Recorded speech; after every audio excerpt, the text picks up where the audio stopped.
नमस्कार दोस्तों, स्वागत है आपके अपने चैनल वसुधा पे एक नए वीडियो के साथ। दोस्तों, आज की इस वीडियो में मैं आपको छत्तीसगढ़ में कास्ट सर्टिफिकेट यानी कि जाति प्रमाण पत्र बनाने का पूरा तरीका स्टेप बाय स्टेप बताऊंगा और इसके लिए क्या डॉक्यूमेंट की आवश्यकता है ये भी हम जानेंगे।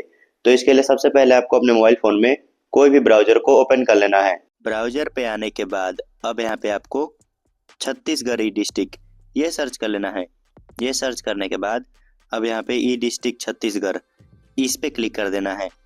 इस पे क्लिक करने के बाद अब यहाँ पे आपको इस वेबसाइट पे लॉगिन करना होगा और अगर आप इस वेबसाइट पे पहली बार आए हैं तो आपको यहाँ पे नागरिक लॉगिन के ऊपर क्लिक करना है और इस पे क्लिक करने के बाद आपको यहाँ पे नीचे आना है और नीचे में आके यहाँ पे नया पंजीयन करने हेतु क्लिक करें, इस पे क्लिक कर देना है। उसके बाद यहाँ पे आपको अपना यूजर नेम एंटर करना है, फिर यहाँ पे आपको अपना फुल नेम एंटर करना है और ये एंटर करने के बाद आपको यहाँ पे अपना डिस्ट्रिक्ट सेलेक्ट कर लेना है। उसके बाद यहाँ पे आपको एक क्वेश्चन सेलेक्ट करना होगा। दोस्तों, यहाँ पे आप कई सारे क्वेश्चन देख सकते हैं, इनमें से आप एक सेलेक्ट कर लीजिए, फिर आपको यहाँ पे उसका आंसर एंटर करना होगा और ये एंटर करने के बाद यहाँ पे आपको अपना मोबाइल नंबर एंटर करना है, फिर यहाँ पे आपको अपना ईमेल आईडी एंटर करना है। उसके बाद यहाँ पे आपको अपना एड्रेस एंटर कर देना है। उसके बाद यहाँ पे सबमिट के ऊपर क्लिक कर देना है। इस पे क्लिक करने के बाद आपका जो आईडी है दोस्तों वो क्रिएट हो जाएगा।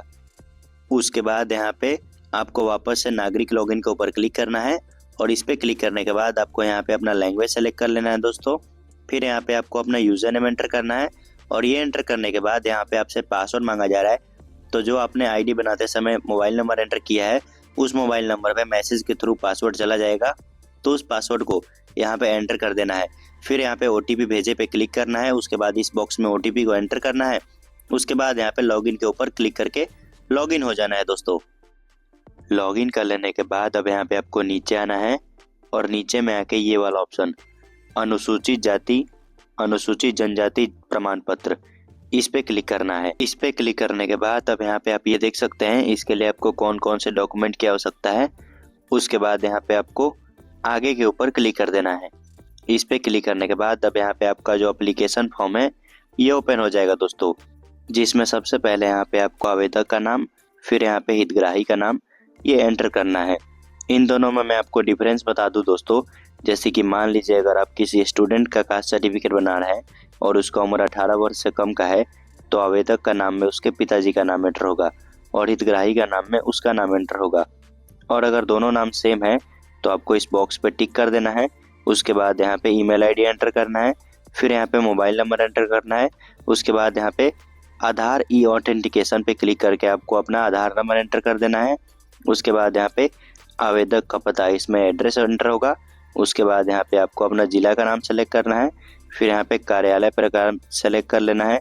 उसके बाद यहाँ पे उप जिला सेलेक्ट कर लेना है, फिर यहाँ पे आपको अपना गाँव का नाम सेलेक्ट कर लेना है और ये सेलेक्ट करने के बाद अब यहाँ पे आपको जमा करे के ऊपर क्लिक कर देना है। उसके बाद यहाँ पे आपको अपना गार्जियन टाइप सेलेक्ट कर लेना है, तो यहाँ से आप अपने फादर या फिर मदर को सेलेक्ट कर सकते हैं और अगर आप फीमेल हैं और शादीशुदा हैं तो अपने हस्बैंड को सेलेक्ट कर सकते हैं।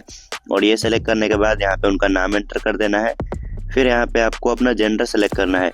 दोस्तों, जिसके लिए आप आवेदन कर रहे हैं उसी का जेंडर यहाँ पे सेलेक्ट होगा और ये सेलेक्ट करने के बाद यहाँ पे आपको ये बताना है कि आप शादीशुदा हैं या नहीं।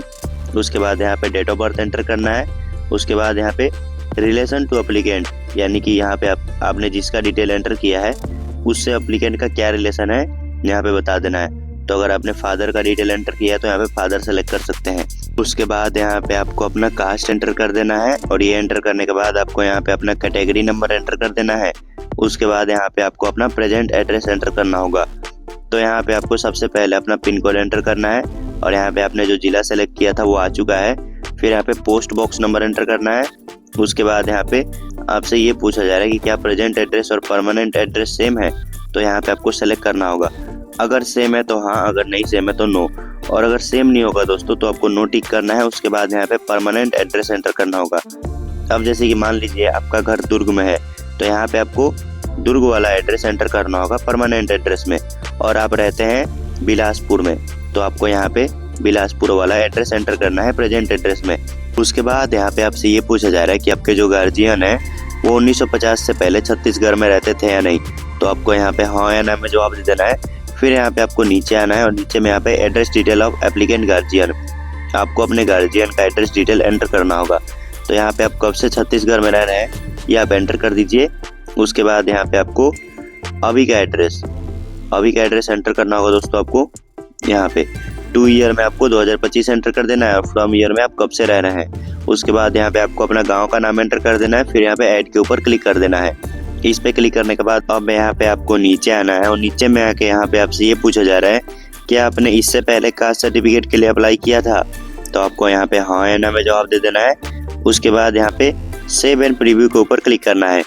इस पे क्लिक करने के बाद आपका जो पूरा फॉर्म होगा उसमें जो भी डिटेल एंटर किया है आपने, अगर आपको कुछ गलती लगे तो आपको एडिट करने का ऑप्शन मिलेगा, आप उसे एडिट कर सकते हैं। और अगर सारी चीज़ें सही हैं तो आप पेमेंट कर दीजिए और पेमेंट करने के बाद सबमिट कर दीजिए। उसके बाद आपका जो आवेदन है वो सक्सेसफुली प्रोसीड हो जाएगा दोस्तों।